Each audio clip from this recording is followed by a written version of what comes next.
मुझे भी फिर से खबर आई है कि पीटीवी बंद किया गया है। मुझे समझ नहीं है स्पीकर साहब कि मैंने कोई ऐसी बात की है कि वो मैं चंद बातें ये करना चाहता हूं कि इस वक्त जो पीडीएम की हुकूमत बनी 16 महीने उन्होंने हमारे सूबे के साथ जो जुल्म किया, जहां से हम ताल्लुक रख रहे हैं, ये सूबा खैबर पख्तूनख्वा 40 साल, ये खैबर पख्तूनख्वा 40 साल अफगानिस्तान की जंग की वजह से रुल गया, बर्बाद हो गया। पहले लड़ाई थी, रूस आ गया अफगानिस्तान, तो बताया गया कि इस्लाम और कुफर की जंग है। लाखों अफगान शहीद हुए। हमारे इलाके में, हम जिस इलाके से ताल्लुक रख रहे हैं, हम इस पाकिस्तान के फ्रंट लाइन के तौर पर हम जंग लड़ रहे हैं।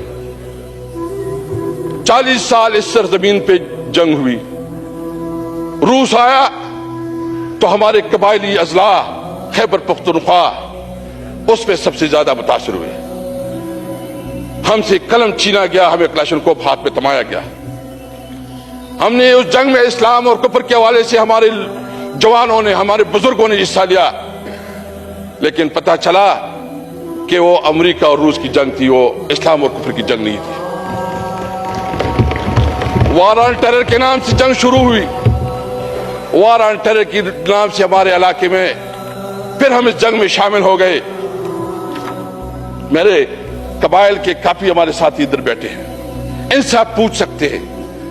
आप वजीरिस्तान, आप बाजवड़, आप मेमन, आप कबाइल के जितनी भी जिले हैं, उनसे पूछे कि उसके ऊपर क्या गुजरी है। ड्रोन अटैक, बमबारी और ऑपरेशन। कोई एहसास कर सकता है जब कोई अपने घर से निकलता है और वो आईडीपीज बन जाता है और वो जलील और रस्वा होता है, उसको अंदाजा होता है कि कितनी तकलीफ की चीज है। इस इलाके को जिस तरह रोंदा गया, उसके रवायात को रोंदा गया, तो फिर कहा गया कि नहीं जी, यहां तो बॉर्डर पे स्मगलिंग होती है, यहां तो जो है ना, मुझे बताए दुनिया में कौन सा ऐसा इलाका है जहां स्मगलिंग नहीं होती। मैं स्मगलिंग की हिमायत नहीं करता, लेकिन मैं सिर्फ पूछना चाहता हूं कि क्या खैबर पख्तूनख्वा के उस अजला के जो फाटा के हैं, जो खैबर पख्तूनख्वा के हैं, उनके हुकूक और लाहौर और कराची और इस्लामाबाद की अवाम के हुकूक बराबर है? क्या जहां जो सहूलियात आपके इस्लामाबाद में, कराची और लाहौर और दीगर सूबों में है, क्या वो आपके फाटा में वहां स्कूल, कॉलेजेस, हॉस्पिटल्स, इंडस्ट्रीज, कारोबार है? वहां तो आपने तबाह बर्बाद किया है। आपने इस्लाम पे, पाकिस्तान के नाम पे हमारे लोगों को जिस तरह रस्वा किया। हमने कोशिश की गुज़िश्ता हुकूमत में, हमने कोशिश की, हमने गुलाम खान के ऊपर तजारत शुरू की, हमने अंगूर अड्डा के ऊपर तजारत शुरू की, हमने तोरखम के ऊपर जो है तजारत शुरू की, हमने खरलाची के ऊपर तजारत शुरू की। और जुल्म ये हुआ कि हमने 400-300 मिलियन से लेके 1.7 बिलियन तक वहां का हमारा जो एक्सपोर्ट बढ़ गया। और जो उस पोटेंशियल है हमारे Afghanistan, central Asian, Russian state तक, ये तकरीबन 3-4 बिलियन रुपया का है। तकरीबन 25% आपका बनता है पूरी उसका, 25%। आपने फिर भी, अभी आप देख लें, मेरे बेटे हैं वाना से, वो कह रहे हैं कि उधर जो है ना वाना पे उन्होंने सारा कारोबार बंद किया हुआ है, चमन पे लोग धरने पे हैं। आपकी जो तजारत है इस वक्त अफगानिस्तान के साथ बंद हो चुकी है। स्पीकर साहब, आपको पता है, हमारे सेक्रेटरीट को पता है कि हमने पूरे रीजन में बहुत बड़ा काम किया।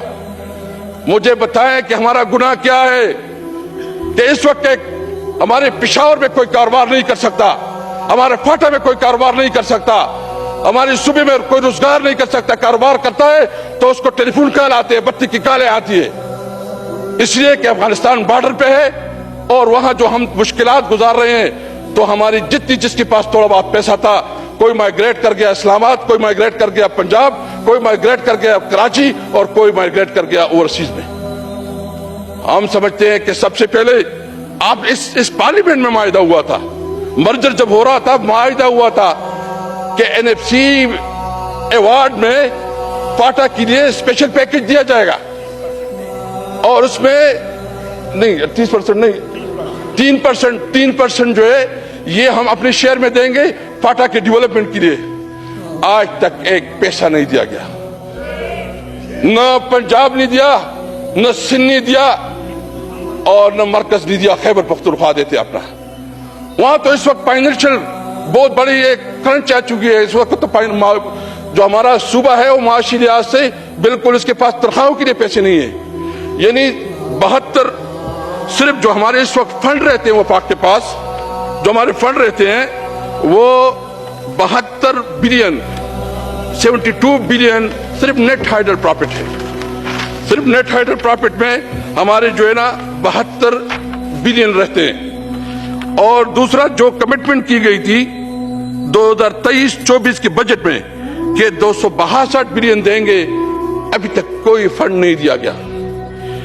جو پیٹرولیم اور دیگر چیزوں میں جو کمٹمنٹ کیے گئے 75 بلین کا, یعنی ایک طرف وہاں جنگ زدہ علاقہ ہے, وہاں ایک طرف شورش پپی ہوئے ہیں. افغانستان کے ساتھ جو ہمارا تھوڑا بہت روزگار ہوتا تھا وہ آپ نے بند کر دیا. ہمارا جو خواب تھا کہ ہم سینٹرل ایشیا کے ساتھ اور ایشین جو رشین اسٹیٹس کے ساتھ اپنا کاروبار کریں گے وہ آپ نے بند کر دیا. آپ ہمیں پیسے نہیں دے رہے تو اس کا کیا مطلب ہے؟ کیا آپ وہاں مزید دہشت گرد پیدا کرنا چاہتے ہیں؟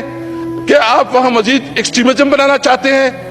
اس لیے ہم نے فیصلہ کیا ہے, ہم پاکستانی ہیں, ہم آئینی پاکستان پہ یقین رکھتے ہیں, ہم قانون اور آئین کے اندر رہتے ہوئے اپنی جدوجہد رکھیں گے. لیکن یہ بات یاد رہے, ہم نے سب نے یہ فیصلہ کیا ہے کہ اگر ہمارا حق نہیں ملتا تو کوئی یہاں حکومت نہیں کرے گا انشاءاللہ تعالی. ہم یہ بھرپور طریقے سے اپنی آواز اٹھائیں گے, یہ ہمارا حق ہے.